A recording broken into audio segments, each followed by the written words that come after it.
जोंनि मावनाया कमप्लिट जाबोआखै जोङो बिटिआराव हाबगोन होनदों ओमफ्राय थांगासिनो दङ सनितपुर बिसनायाव हा मोनगोन दा हा मोनगासिनो दङ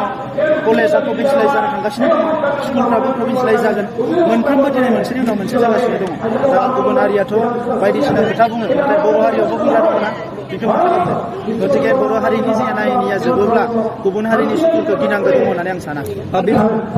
गुबुन हारिफ्राथ' होखागोन मानोना बर' हारिखौ मोजां खोथाखौ लाना हास्थाया बे बुब्लियाव बर' हारियासो बुजिनांगोन जोङो कसियासलि धैर्य होनानै मोजाङै आवगायलांनांगोन आरो जोंनि थांखियाव सहैनो थाखाय बयबो खौसे जानांगोन गिबियावनो दुलाराय बर' फरायसा आफादनि 52थि बोसोरसालिया जथुम्माया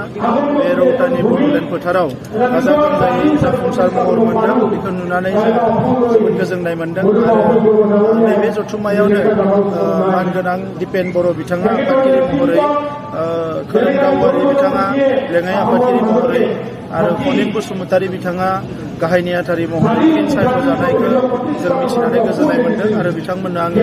गोसो गोरबोनिफ्राय हामलायनाय बावो अबंलावरिनि खाथियाव आर'ज गाबो बिथांमोननो अराय सम हारि सिबिनो अबंलावरिया अराय सम मदद हरबाय थाथों आं बेखौ अबंलावरिनि खाथियाव आर'ज गाबो बे जथुम्मायाव गिबि खेबनि थाखाय आगोलनि जथुम्माफ्रावबो आसामनि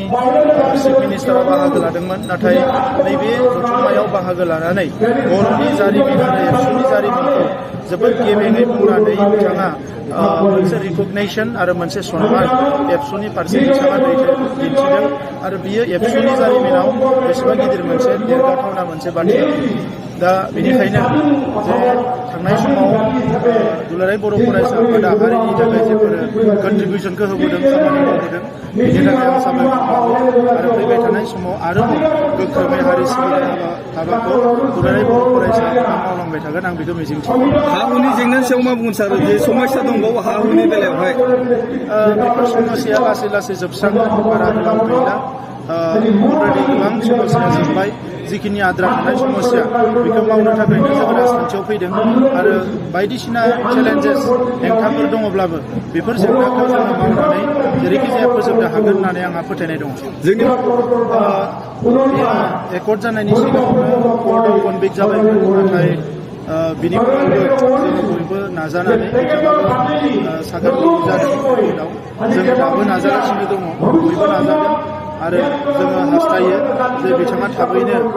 जेलनिफ्राय ओंखारनानै मोनसे समाजजों थानो हानाय थासारियाव फैनांगौ आरो बेनि थाखाय जोङो फैबाय थानाय समाव आसाम सरकारखौ नारसिनबाय थागोन नाथाय बे आयेननि बेबस्था बे आयेननि बेबस्थाजों जि मोनसे सोरजिनो थाखाय बिबान लादों बेवहाय जों अराय सम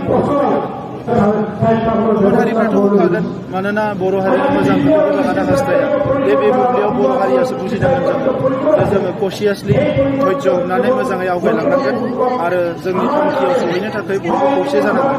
दा गुबुन हारियाथ' बायदिसिना खोथा बुङो नाथाय बर' हारियावबो बुंग्रा दङना बेखौ मा खालामदों गतिके बर' हारिनि जे एना एनिया जोबोब्ला गुबुन हारिनि सुथुरखौ गिनांगौ दङ होननानै आं साना बेबायदि प्रश्नफोरखौ सोंबा बारा थिग जाया मानोना नोंसोरबो मोजां मिथिगोन नोंसोरसो रायजोफोरखौ कनफिउस खालामनो नागिरो रायजोफोरखौ कनफिउस खालामनो नाङा मानोना बेयो मोनसेनि उनाव मोनसे जालांगासिनो दङ दा बेखौ नटिफिकेसन ओंखारबाय माबाय बिनि उनाव बेफोर प्रश्नआनो थानो नाङा दा जेला नोंसोरो बेबायदि कुइसनफोरखौ सोरबा सोरबा सोंनानै होयो दा बेबायदियाव रायजो राजाफ्रा कनफिउस जायो दा मोनसेनि उनाव मोनसे जालांगासिनो दङ आरो जालांबाय थागोन दा नंखायनो पजिटिभ लाइनाव सिन्था खालामो पजिटिभ बाथ्राफोरखौ फोसाव माने रावबो माने सिगां सिरियाव गैयै एबा सोरबा नाबां जाबां बुंनाय बाथ्राफोरखौ फोसावनानै हारियाव मिडियायाबो गुलाय गुजाय खालामनो नाङा जायफोर नेगेटिभ बाथ्रा बुंग्रा बेखौ बारा जागा होनो नाङा मानोना क्रिटिसिजमा थायो खिन्थु जोंनि हारि बायदियाव बेसेबां मानसि थैनानै दिनै बिएससि बिटिसि बिटिआर मोनबाय बेवहाय साफा सानै मानसिफ्रा नाबां जाबां खोथा बुंनाया दिनै हारियाव कनफिउस जाबाय नाथाय सोरबा साफा सानै मानसिफ्रा गोनो गोथो खोथा बुङो आरो बेखौनो लानानै उल्थां फाल्थां मिडियायाव ओंखारनायाव रायजो राजाफ्रा एसे कनफिउस जायो बिटिआर ओनसोलाव जे फेग्रा मुवा बा जि बाहायनाया लाइमोनफोरा बांसिननिफ्राय बांसिन जादों बेयावहाय सरकारा मिडियाफ्रा बिराद प्रसार खालामो जाय लाइमोनफ्रा फेग्रा मुवा बाहायदों बिसोरखौ मिडियाया फोसाव बिसोरनि नामखौ फोसाव आरो बिसोरखौ मिडियायानो बांसिन टारगेट खालाम जे जोंथ' बुंबाय थाबाय बर' दैदेनगिरि बर' आफादफ्रा गोदोनिफ्राय बुंबोदों जौ जुवाया जोबनांगोन दा नंखायनो बेखौ बबे बबे जायगायाव जौ जुवाया सोलिगासिनो सोलिगासिनो दङ बेखौ मिडियाफ्रा टारगेट खालामनानै हाइलाइट खालामनांगौ दाख्लै बावै क'क्राझाराव जुवा होदों बेखौ आं खुनु मिडियायाव नुवाखै जोङो बन्द खालामनो थिनदों नाथाय खुनु मिडियाया लिराखै आरो बेफोरबायदि मानसियानो माबा मोनसे बुङोबा मिडियाफ्रा बिराद गिदिर गिदिर फोसावो बेनिखायनो मिडियायाबो बे बेलखौ लादो आं खावलायो आरो बबेयाव जौ जुवा बायदिसिना गाज्रि थासारि जादों बेखौ हाइलाइट खालाम लोगो लोगो जों बेखौ बन्द खालामनाय टारगेट लागोन